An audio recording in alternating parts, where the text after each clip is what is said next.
लोकसभा चुनाव अब अपने अंतिम चरण पर है। ऐसे में एंटी इंडिया प्रोपेगेंडा चलाने वाला पोर्टल द वायर एक बार फिर झूठ फैलाता नजर आया।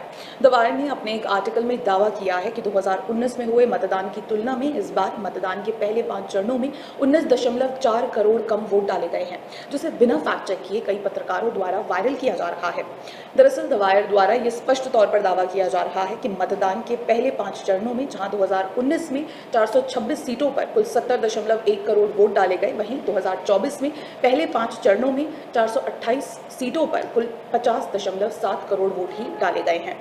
इसी के साथ द वायर ने अपने इस लॉन्ग आर्टिकल में 2019 और 2024 के मतदान के पहले 5 चरणों को कंपेयर कर ये दिखाने का पूरा प्रयास किया है कि 2019 की तुलना में इस बार यानी 2024 के चुनावों में कम मतदान हुआ। लेकिन आपको बता दें कि द वायर अपनी झूठी खोजी पत्रकारिता वाले आर्टिकल में जो दावा कर रहा है वो बिल्कुल ही गलत है, क्योंकि इलेक्शन कमीशन ऑफ इंडिया की 2019 की रिपोर्ट देखी जाए तो पता चलता है कि 2019 में 7 चरणों में तो मतदान ही कुल 61 करोड़ लोगों ने किया था।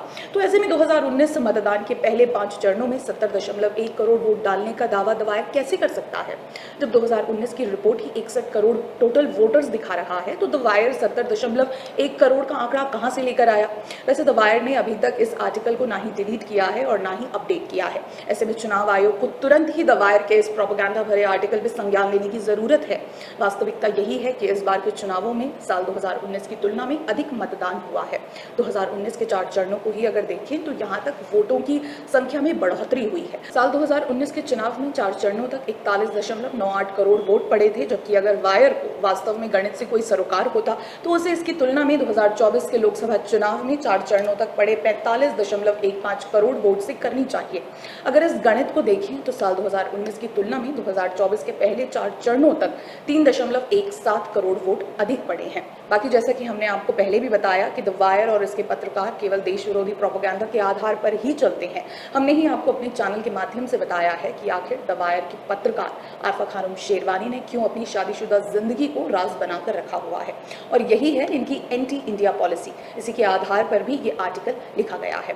बता दें कि लोकसभा चुनावों में पहले चरण का मतदान 19 अप्रैल को, दूसरे चरण का 26 अप्रैल को, तीसरे चरण का 7 मई को और चौथे चरण का मतदान 13 मई को हुआ था। ईसीआई द्वारा जारी आंकड़ों के अनुसार पहले चरण में 66.14% मतदान हुआ, दूसरे चरण में 66.71%, तीसरे चरण में 65.68% मतदान हुआ, जबकि चौथे चरण में 69.16% मतदान दर्ज किया गया, जबकि 5वें चरण में 62.20% वोटिंग हुई थी। छठे चरण का मतदान 25 मई को हुआ और 7वें चरण का मतदान 1 जून को होना है। सभी चरणों की मतगणना 4 जून को होगी। धन्यवाद।